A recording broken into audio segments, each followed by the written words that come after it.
Words take wings. May 15, 1918. And in the nation's capital, U.S. mail heads for its first trip by air. The load is 136 pounds. Destination, the city of New York. President Wilson adds prestige and a letter to the event and chats with pilot G.L. Boyle. Boyle is off, but he follows the wrong railroad tracks and 25 miles south of Washington cracks up. At Belmont Park, New York, May 15th. Postmaster Thomas Patton hands 144 pounds of mail for Washington to pilot Torrey Webb, destined to do better than Boyle. Patton commemorates the occasion with a send-off speech. On display are the first stamps for U.S. mail by air, and into the air goes the first airmail plane to complete a scheduled flight. July 1924, and over San Francisco, the first transcontinental airmail reaches its destination. In planes flimsy as postcards, U.S. pilots span the nation in short hop relays, and an inspired nation applauds these brave pioneers. Here's Bert Acosta, celebrating with Eddie Rickenbacker and friends. The Post Office, Dallas, 1926. First airmail from Texas gets a rapid stamping and heads for the plane and Chicago. Here is pilot Herbert Kindred. For the first time, mail from the cattle country wings toward the Windy City.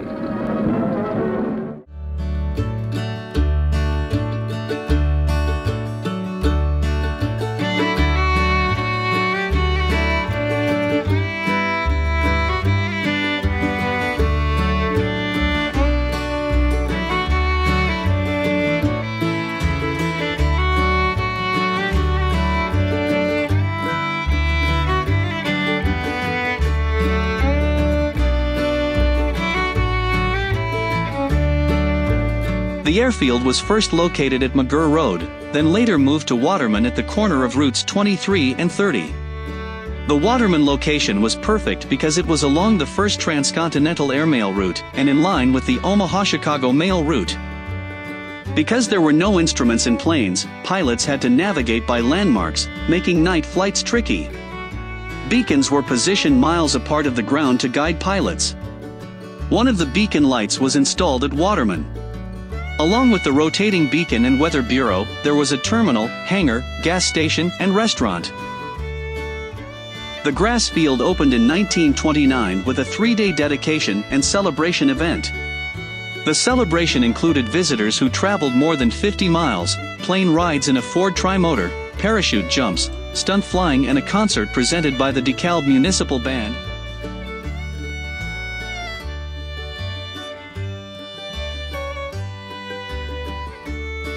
The airport was lovingly managed by Paul Ekel and family, who was originally offered a job operating a weather reporting station in Waterman. Ekel was a visionary and could see the potential of a full-time airport in the area.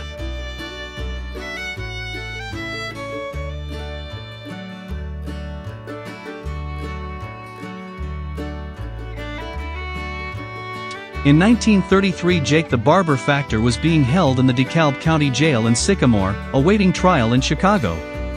Transportation to the trial via auto was dangerous, so it was decided to fly him to Chicago from the DeKalb County Airport in Waterman.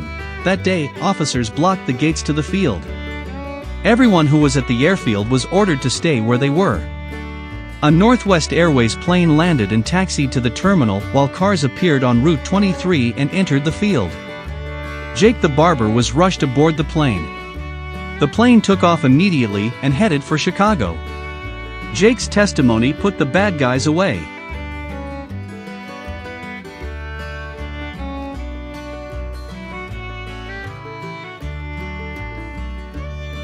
The DeKalb County Airport became a complete airport in 1929 and closed in 1942.